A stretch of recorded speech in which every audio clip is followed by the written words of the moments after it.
Very good morning student. ચલો આજે આપણે એક્સરસાઇઝ 1.5 કઈ રીતે કરી શકાય એના વિશે જોઈએ.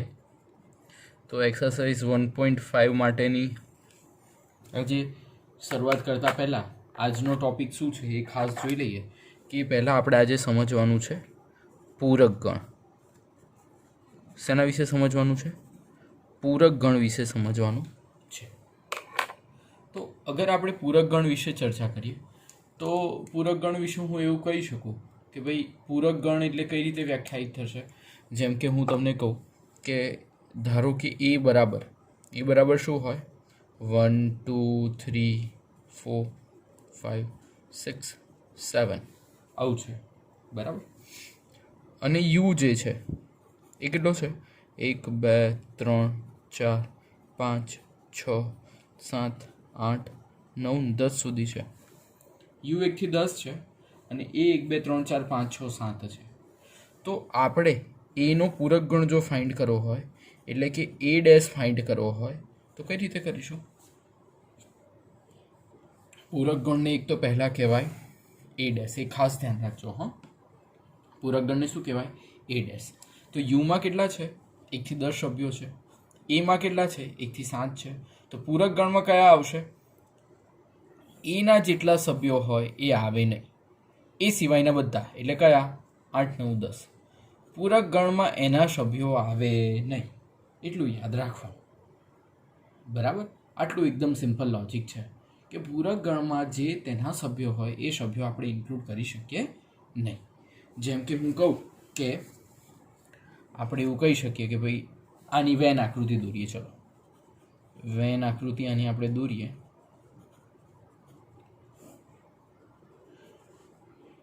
ધારો કે આપણે એક આવો ચોરસ છે, બરાબર. ચોરસમાં એ છે, બરાબર. એના કેટલા સભ્યો છે? 1 2 3 4 5 6 7. આ એના સભ્યો છે, બરાબર.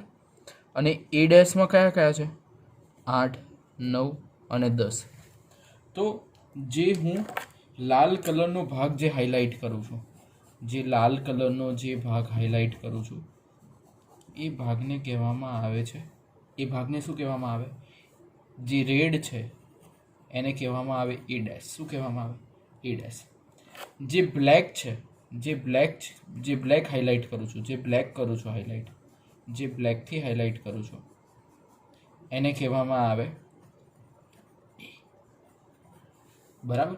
અને યુની જો ચર્ચા કરીએ તો યુની ચર્ચા એટલે શું? આ બધો ભાગ યુ, આખું ચોરસ જે છે એ યુ કહેવાય. એટલે જે આવા સીધા સીધા કરે એ બધા યુમાં આવે. આ બધા યુ, સમજાય? તો આવી રીતે આપણે વેન આકૃતિને સમજી શકીએ, બરાબર. ચાલો, હવે આપણે અહીંયા કોમ્પ્લિમેન્ટ આપણે જે સમજ્યા, ઇંગ્લિશમાં પૂરક ગણને કહેવામાં આવે કોમ્પ્લિમેન્ટ. ઘણીવાર કોઈ વાર કશે પૂછાય અથવા તમારા ધ્યાનમાં આવે તો યાદ રાખજો કે કોમ્પ્લિમેન્ટ એટલે પૂરક ગણ, બરાબર. હવે આપણે જાણીએ છીએ એ પ્રમાણે કે ભાઈ એ હોય અને બીજું એ ડેશ હોય તો આ બંનેનો સરવાળો, એ એટલે સિમ્પલ ગણ અને એ ડેશ એટલે એનો પૂરક ગણ. સિમ્પલ ગણ અને એનો પૂરક ગણ, આ બંનેનો સરવાળો કરીએ તો શું આવે? યુ. એટલે એને કહેવામાં આવે સાર્વત્રિક ગણ. કયો કહેવામાં આવે? સાર્વત્રિક ગણ. એ પ્લસ એ ડેશ એટલે એ એટલે ગણ અને એ ડેશ એટલે એનો પૂરક ગણ. આ બંનેનો સરવાળો કરીએ એટલે બંનેને મિક્સ કરીએ તો આવશે શું? સાર્વત્રિક ગણ આવશે, બરાબર. તો હવે આપણે થોડું આગળ સમજવા પહેલાં આપણે થોડા દાખલાઓ જોઈએ જેનાથી આપણને સમજાય કે કઈ રીતે આપણે આના દાખલાઓ ગણવાના છે, બરાબર. ચાલો, તો આપણે સૌપ્રથમ આપણે એના દાખલાઓ જ જોઈએ જેનાથી તમને સમજાશે કે દાખલાઓ કઈ રીતે આપણે આમાં કરવાના છીએ. તમને આપ્યો છે યુ કેટલો આપ્યો છે જોવો છો? 1 થી લઈને 10 સુધીના આંકડાઓ આપ્યા છે, બરાબર. અને એ શું છે? એ છે 1 3 5 7 9. તો આપણે ફાઇન્ડ શું કરવાનું છે? એ ડેશ કરવાનું છે, બરાબર. તો તમને આપ્યું છે 1 2 3 4 5 6 7 8 9 10. યુ આપ્યો છે 1 થી 10 સુધીનો, એ આપ્યો છે 1 3 5 7 9, એ આપ્યો છે 1 3 5 7 9, તો એ ડેશ ફાઇન્ડ શોધો. શું શોધવાનું છે? એ ડેશ. તો એ ડેશ કઈ રીતે ફાઇન્ડ કરીશું કે ભાઈ 1 3 5 7 9 છે, 1 3 5 7 ને 9, આ જે છે આંકડા નહીં લખવાના, બાકીના બધા લખવાના. 2 4 6 8 અને 10. આ થશે એ ડેશ. એ ડેશને કહેવામાં આવશે પૂરક ગણ. શું કહેવામાં આવશે? પૂરક ગણ. સમજાય છે? ચલો હવે આપણે આગળ જઈએ. યુ બરાબર છે 1 2 3 4 5 6. યુ બરાબર સાર્વત્રિક ગણમાં શું છે? 1 2 3 4 5 6. સાર્વત્રિક ગણમાં આટલું છે, બરાબર. અને પછી શું છે? એ બરાબર 2 3 છે, બી બરાબર 3 4 5 છે.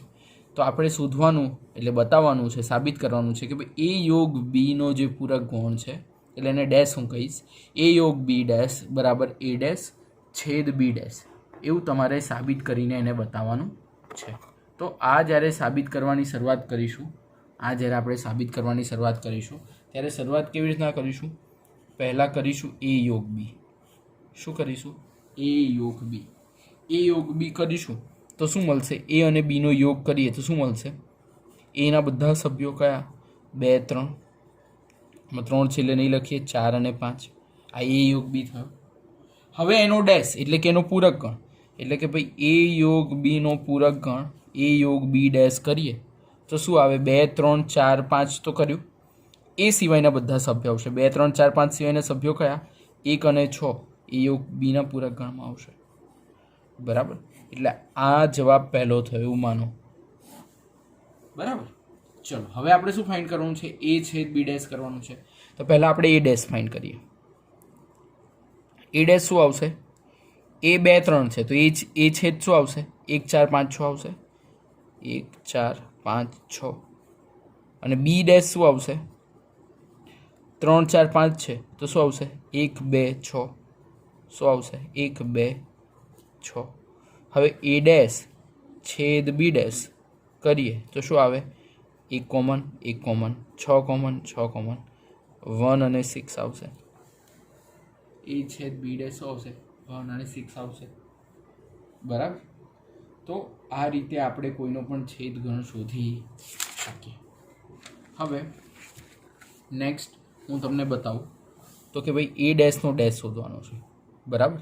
તો પહેલાં આપણે શોધીએ એ ડેશ. એ ડેશ શોધીએ તો શું આવશે? પછી એનો ડેશ કરીશું. એ ડેશ કરશું તો શું આવશે? 1 2 3 4. તો 4 સિવાય કયા છે? 5 6 7 8 9. હવે આનો પાછો ડેશ શોધો, એટલે એ ડેશનો પાછો ડેશ કરવા જાઓ. એટલે આના સિવાયના સભ્યો કયા છે? 5 6 7 8 9 સિવાય 1 2 3 અને 4 છે. તો આનો મતલબ શું થયો? એ ડેશ અને એનો પાછો ડેશ કરો તો આ આન્સર શું આવે? એ જ આવે. જો સમજાય છે? આનો મતલબ એ જ થયો કે ભાઈ હોય એકવાર ડેશ શોધો અને એનો પાછો ડેશ કરો, તમને આન્સર એને જ મળશે, બરાબર. ચલો પછી બીજો પ્રશ્ન શું છે? બીજો પ્રશ્ન જુઓ શું છે? બી માઇનસ સી ડેશ. શું છે? બી માઇનસ સી ડેશ. તો બી માઇનસ સી ડેશની અગર આપણે ચર્ચા કરીએ તો બી માઇનસ સી એટલે શું થશે? બીના સભ્યો કયા? 2 4 6 8, 2 4 6 8 અને માઇનસ સી કરો એટલે 3 4 5 6, એટલે કે 4 અને 6, 4 અને 6. જે કોમન હોય એ તો આપણે નહીં લખીએ એમાં. તો શું આવશે? બીમાં શું આવશે? બી માઇનસ સીમાં ખાલી 2 અને 8 જ આવશે. આપણે શું ફાઇન્ડ કર્યું? બી માઇનસ સી. હવે બી માઇનસ સીનો આપણે શું કરવાનું છે? ડેશ ફાઇન્ડ કરવાનો છે. એટલે કે ભાઈ એનો આપણે શું ફાઇન્ડ કરવાનો છે? પૂરક ગણ ફાઇન્ડ કરવાનો છે. તો બી માઇનસ સીનો પૂરક ગણ ફાઇન્ડ કરવાનો હોય તો શું આવશે? વિચારો જોઈએ. બી માઇનસ સીનો પૂરક ગણ કરવાનો હોય, બી માઇનસ સી આપણને મળી ગયું છે. બી માઇનસ સી મળી ગયું હોય તો આપણે એનું પૂરક ગણ ફાઇન્ડ કરવાનું હોય તો બાકીના જેટલા સભ્યો એની અંદર હોય એ બધા આપણે લખવા પડે. તો કયા સભ્યો આપણે લખીશું? અહીંયા કયા સભ્યો લખીશું? બી માઇનસ સી ડેશમાં આપણે કયા સભ્યો લખીશું? આપણે લખીશું 1 3 4 5 6 7 8 નહીં લખવાનું અને 9 આ આવશે બી માઇનસ સીનો ડેશ એટલે કે બી માઇનસ સીનો પૂરક ગણ. સમજાય છે? ચાલો હવે આપણે આગળ વધીએ. પ્રાકૃતિક સંખ્યાઓના ગણને સાર્વત્રિક ગણ લેવાનો છે. પ્રાકૃતિક સંખ્યાઓનો જે ગણ છે એને સાર્વત્રિક ગણ લેવાનો છે અને પછી પૂરક ગણ શોધવાના છે. એટલે પ્રાકૃતિક સંખ્યાઓનો ગણ યુ બરાબર આપણે લઈ લઈએ 1 2 3 4 5 6 7 અપ ટુ ઇન્ફિનિટિવ લઈ લઈએ. બરાબર. હવે પૂરક ગુણો આપણે આ આધારે શોધીશું. ભાઈ એક્સ એ 3નો ધન ગુણિત છે. એક્સ એ 3નો કેવો છે? ધન ગુણિત છે. જો એક્સ એ 3નો ધન ગુણિત હોય તો એનો આપણે પૂરક ગણ શોધવાનો છે. તો પૂરક ગણ કઈ રીતે શોધીશું? 3નો ધન ગુણિત હોય તો કઈ રીતે શોધીશું? તો જેમ કે આપણે એવું લખી શકીએ ભાઈ 3નો ધન ગુણિત હોય 3 6 9 12 અપ ટુ ઇન્ફિનિટિવ હશે. હવે આપણે આનો પૂરક ગણ ફાઇન્ડ કરવો હોય એ ડેશ તો શું આવશે? 1 2 4 5 7 8 અપ ટુ ઇન્ફિનિટિવ આવી રીતના આવશે. આઈડિયા આવે છે કઈ રીતે છે? બરાબર. હવે એવી રીતના આપણે અવિભાજ્ય સંખ્યા છે. અવિભાજ્ય સંખ્યા છે એટલે આપણે એ બરાબર શું લખી શકીએ? 2 3 5 7 11 13 17 આ બધી કઈ સંખ્યાઓ છે? અવિભાજ્ય સંખ્યાઓ છે જેને ભાગી ના શકાય એવી અવિભાજ્ય સંખ્યાઓ. હવે આનો આપણે ડેશ કરીશું તો શું આવશે? 1 4 6 8 9 ટુ ઇન્ફિનિટિવ. બરાબર. એટલે આવી રીતે આપણે કોઈનો પણ તમને એવું કહી શકો કે કોઈનો પણ તમે શું ફાઇન્ડ કરી શકો? પૂર્ણ જે પૂરક ગણ છે એ ફાઇન્ડ કરી શકશો. હવે અહીંયા એવું કહે છે કે એક્સ એ પૂર્ણ ઘન છે તો આનો પૂરક ગણ એ ડેશ કેવી રીતના આવશે? એક્સ એ પૂર્ણ ઘન નથી. એક બાજુ છે ને પૂર્ણ ઘન નથી, પતી ગયું. બરાબર. એટલે આમાં કંઈ બહુ નવાઈની વાત નથી. હવે આનું આપણે શોધવાનું હોય પૂરક ગણ તો આપણે એ શું આવશે? એ માટે આપણે લખવું હોય તો શું આવશે? 2x + 5 = 9 છે. 2x + 5 = 9 છે. તો 2x બરાબર શું થશે? 9 - 5. સો 2x બરાબર શું થશે? 4 થશે. સો 2x = 4 તો 2 નીચે જાય તો શું થાય? x બરાબર 4/2 તો x બરાબર આવશે 2. તો જો અહીંયા x બરાબર 2 એટલે એમાં શું આવશે? 2 છે એટલે x બરાબર શું આવ્યું? 2 આવ્યું. તો a ડેશ પૂરક ગણમાં શું લખવાનું?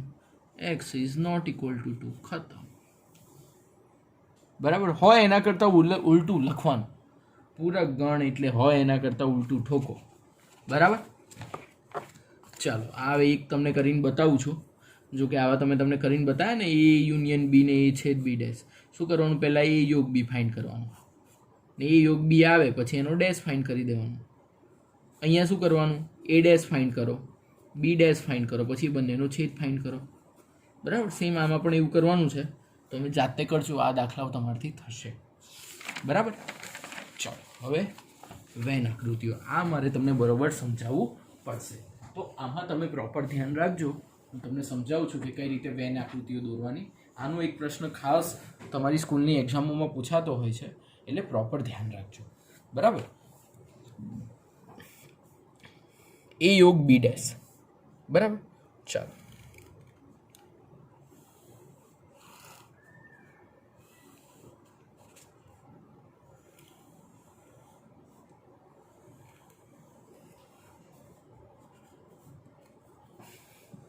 બરાબર. હવે મને એ કહો એ યોગ બી એટલે શું? ખાલી પહેલાં હું તમને કહું એટલાનો જવાબ આપો. હા મને એ યોગ બી. એ યોગ બી એટલે શું? એ યોગ બી એટલે તમે જાણો છો હું ભૂરા રંગથી કરું છું. એ યોગ બી આ બધું એ યોગ બીમાં આવી જાય. બધું બ્લુ પેનથી જેટલું કર્યું એ યોગ બી. અને એ યોગ બી ડેશ એટલે શું? જે ભૂરા કલરની પેનનું કર્યું બાકીનો બધો એરિયા એ યોગ બી ડેશમાં આવશે. હું તમને સમજાવવા માટે બ્લુ પેનનું કરું છું. હા તમે બધું ના ઠોકી દેતા. હું તમને સમજાવવા માટે કરું છું. તમારે રેડ પેનવાળું જ કરવાનું. શું આવશે? એ યોગ બી ડેશ એટલે સમજાય છે? એ યોગ બી કર્યો અને એ સિવાયનો જે બાકીનો છે, બરાબર. તો આ થશે એની આખી વેન આકૃતિ, બરાબર. હવે જો આને અહીંયા તમે કરી જુઓ, બધાને ડેશ આપી જુઓ, ઇન્ડિવિજ્યુઅલ ડેશ આપી જુઓ એટલે તમને આઈડિયા આવશે. એ યોગ બીનો ડેશ કરો તો શું આવે? એ ડેશ, પાછો ડેશ અંદર જાય, યુ હોય એટલે કે યોગ હોય એનો શું થઈ જાય? છેદ થઈ જાય. અને બીનો ડેશ પાછો થાય. આ છે આ અને આ, એટલે આ અને આ બંનેનો વેન આકૃતિ એક જ આવશે, બરાબર. સમજાય છે? વેન આકૃતિ ખાસ પૂછાય છે, હા, એટલે ધ્યાન રાખજો. વેન આકૃતિ પ્રોપર કરજો. વેન આકૃતિ ઘણીવાર 1 માર્કમાં 2 માર્કમાં કોમ્પિટિટિવ એક્ઝામ JEE પૂછાતી હોય છે, બરાબર. એટલે એને સમજીને કરવાની, એટલે આ થાય, બરાબર. ચલો પછી હવે છે આપણો એ છેદ બી ડેશ છે. થોડું લખવામાં ભૂલ થઈ છે મારી. એ છેદ બી ડેશ. ચલો એ છેદ બી ડેશ છે. તો આપણે પહેલાં શું એ છેદ બી નક્કી કરીએ? શું નક્કી કરીએ? એ છેદ બી કઈ રીતે શોધી શકાય એ આપણે પહેલાં નક્કી કરીએ, બરાબર. ચલો તો આપણે એ છેદ બી નક્કી કરીએ પહેલાં.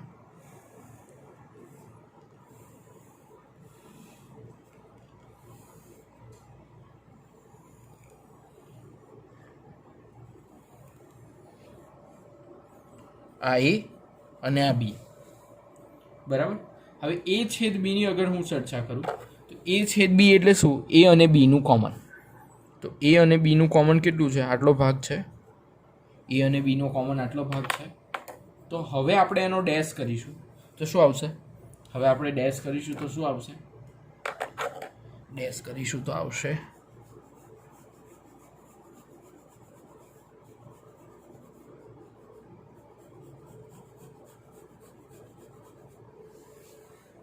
આટલો ભાગ આવશે, બરાબર. એટલે એ છેદ બીનો ડેશ એટલે આટલો ભાગ આવે, જેટલો રેડ કર્યો છે. એટલે વચ્ચેનું ખાલી શંકર ભગવાનની આંખ નહીં કરવાની, બાકી બધું કરવાનું, બરાબર. ચાલો સમજી સમજીને કરજો, પણ હા, ખાલી કોપી કરીને ના કરતા, સમજીને કરજો. ચાલો હવે જો એ છેદ બીનો ડેશ કરો તો શું આવશે? એ ડેશ યોગ બી ડેશ આવશે. શું કર્યું મેં? સમજાયું? એ ડેશ યોગ બી ડેશ કઈ રીતે કર્યું? તો એ અને આ સરખા જ છે, એટલે આનો વેન ડાયાગ્રામ પણ આ જ આવશે. એટલે તમારા 4ના વેન ડાયાગ્રામની આકૃતિમાં 2 જ છે, બાકી 2ની સમાન જ છે, બરાબર. એટલે તમે ખાસ વેન આકૃતિ ખાસ વ્યવસ્થિત કરજો. ઓકે, ચાલો હવે એ સિવાય મારે તમને આજે કેટલાક પૂરક ગણના ગુણધર્મો લખાવાના છે. ચાલો તો હું તમને એ કરાવતા પહેલાં હજુ આપણે થોડું આ બાકી છે, હજુ કે હજુ એક છે આપણી પાસે. ચલો શું છે આપણી પાસે? એ યોગ એ ડેશ. એ એનો ડેશ કરો તો એ ડેશ. આપણે જોયું કે ભાઈ એ વત્તા એ ડેશ કરો તો શું મળે? યુ મળે. તો એ યોગ એ ડેશ કરો તો બી આપણને આન્સર શું મળે? યુ જ મળવાનો છે. એટલે શું આવશે આનું? યુ. ફાઈ એટલે શું? ખાલી ગણ. ખાલી ગણનો ડેશ કરો તો શું આવે? યુનિવર્સલ. એટલે બધું આવી જાય. સમગ્ર દુનિયા એટલે કે યુનિવર્સલ. છેદ એ, યુનિવર્સલમાં બધું હોય, એનો છેદ એ જોડે કરો. જેમ કે યુમાં હોય 1 2 3 4 અને એમાં હોય 1 2, તો યુ છેદ એ કરો તો આન્સર શું આવે? 1 2 આવે. 1 2 એટલે શું? એ. એટલે આન્સર શું આવે? એ. હવે એમાં ધારો કે 1 2 છે, યુ છે 1 2 3 4, એ ડેશ કરો તો આન્સર આવશે 3 4. તો એ છેદ એ ડેશ કરો 1 2 અને 3 4, એ બંનેનો છેદ કરો. કોમન કઈ છે? કશું નથી, ખાલી ગણ આવે. સમજ્યા? એકદમ સહેલું છે. એટલે આ ખાલી ગણને આ કઈ રીતે કરો છે ખાસ ધ્યાન રાખવાનું. ચલો હવે જુઓ, યુ ડેશ, યુ છે એનો ડેશ કરો, સમગ્ર યુનિવર્સને એનો ડેશ કરો તો ખાલી ગણ યોગ છેદ છે, ખાલી ગણ છેદ એ. કશું ના હોય એનો છેદ એ જોડે કરો તો ઘણા એ લખી દેતા હોય છે, એ ના આવે, ખાલી ગણ આવે. કારણ કશું ના હોય ને એમાં બધું ભરેલું હોય, પણ કોમન કશું નહીં એટલે આવે ખાલી ગણ. બરાબર? એટલે ભૂલ ના થાય, હા, ધ્યાન રાખજો. બરાબર? તો આ રીતે આપણે આ લખી શકશું. હવે કેટલાક નિયમો છે, એ નિયમ પૂરક ગણના કેટલાક ગુણધર્મો તમને લખાઈ દઉં છું, એટલે ગુણધર્મો તમે ખાસ વ્યવસ્થિત જોઈને તૈયાર કરજો. બરાબર? ચાલો તો